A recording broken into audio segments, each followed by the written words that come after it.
অসম তথা ভাৰতৰ অবৈধ নাগৰিকক উভতাই নলয় বাংলাদেশে। মেঘালয়ৰ ভাৰত বাংলা সীমান্তত উত্তপ্ত হৈছে পৰিস্থিতি। পশ্চিম গাৰোপাহাৰ জিলাৰ সীমান্তত বাংলাদেশীৰ অৱস্থান। বিএছএফে কৰায়ত্ব কৰা বাংলাদেশে সমজি নলয়। বিএছএফৰ সৈতেহে বাগদণ্ডা কৰিছে বাংলাদেশ সীমান্তৰক্ষী জোৱানে আৰু ভাৰতত অবৈধভাৱে প্ৰৱেশ কৰা বাংলাদেশীক আটক কৰিছিল বিএছএফে। নিজে বাংলাদেশী বুলি স্বীকাৰো কৰিছে ধৃত লোকসকলে। কিন্তু ইয়াৰ পাছতো বাংলাদেশীক সমজি লোৱা নাই বিজিবিয়ে, যাক লৈ পৰিস্থিতি উত্তপ্ত হৈ পৰিছে। অসমত প্ৰৱেশ কৰিছিল, কিন্তু অসমত প্ৰৱেশ কৰাৰ পাছতে বিএছএফে ধৰিবলৈ সক্ষম হৈছিল বাংলাদেশী কেইটাক, আৰু তাৰ পাছত পুনৰ যেতিয়া উভতাই দিবলৈ গৈছিলে তেতিয়া বাংলাদেশে আচলতে সমজি নলয়। কৰায়ত্ব কৰা যিকেইটা বাংলাদেশী আছিল সেই বাংলাদেশীক সমজি নলওঁ বুলি তেওঁলোকে কৈছে, আৰু ভাৰত বাংলাদেশ সীমান্তত ইয়াকে লৈ কিছু উত্তপ্ত পৰিস্থিতিৰ সৃষ্টি হৈছে। পশ্চিম গাৰোপাহাৰ জিলাৰ সীমান্তত বাংলাদেশীৰ অৱস্থান গম পাইছিলে, আৰু বিএছএফে কৰায়ত্ব কৰা সেই বাংলাদেশী কেইটা যেতিয়া পুনৰ সমজাই দিবলৈ যোৱা হৈছিল তেতিয়া সমজাই নলওঁ বুলি কৈছে বাংলাদেশে। গতিকে তাকে লৈ তেওঁলোকৰ মাজত কিছু সময় বাক পিতন্তা হয়, আৰু নিজে বাংলাদেশী বুলি স্বীকাৰ কৰাৰ পাছতো সেই লোকসকলক সমজি নলওঁ বুলি কৈছে বিজেপিয়ে। ভারতে উঠে যাওয়ার জন্য ইশারা ইঙ্গিত দিচ্ছে। লোকটা কিন্তু বেপাকে পড়ে গেছে, ভারতে যাবে না বাংলায় যাবে।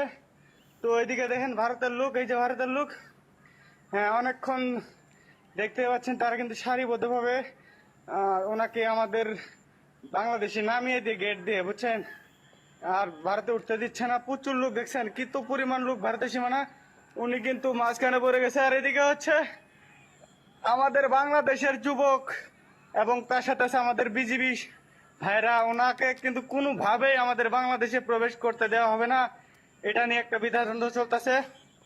উনি কিন্তু এখন বর্তমানে ভারতে রয়েছে, দেখতেই পাচ্ছেন। তো এই ভিডিওটা অবশ্যই সম্পূর্ণ দেখবেন। পুত্রিরা বর্ডার এলাকা এরিয়াতে কিন্তু এই সমস্যাটা হচ্ছে। তো যেহেতু আমরা আমাদের সে ভারতের লোক, হ্যাঁ এটা হচ্ছে সে ভারতের লোক, ও কিন্তু বিপাকে পড়ে গেছে। 5-6 জন ছিল, বুঝছেন, পালায় গেছে, কই গেছে তা সঠিক বলতে পারি না। যথেষ্ট পরিমাণ মনে হয় বাংলাদেশেই গেছে। তো উনি কিন্তু একটু মনে চোখে কম দেখে উনি একাই এখন বিপাকে পড়ে গেছে, বাংলায় যাবে না ভারতে যাবে। বাংলাদেশের যুবক এবং বিজিবির ভাইরা আছে, তারা কিন্তু কোনোভাবেই আমাদের বাংলাদেশে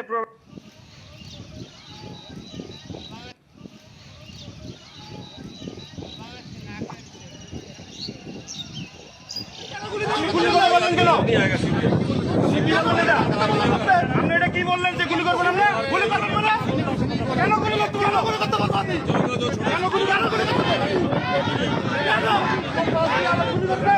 গুলি করবে না? ठीक है, आज भी पता ठीक है, होगा तभी होगा। गुली करবে না, গুলি করবে না, আমরা নাই গুলি নাই আমাদের আছে।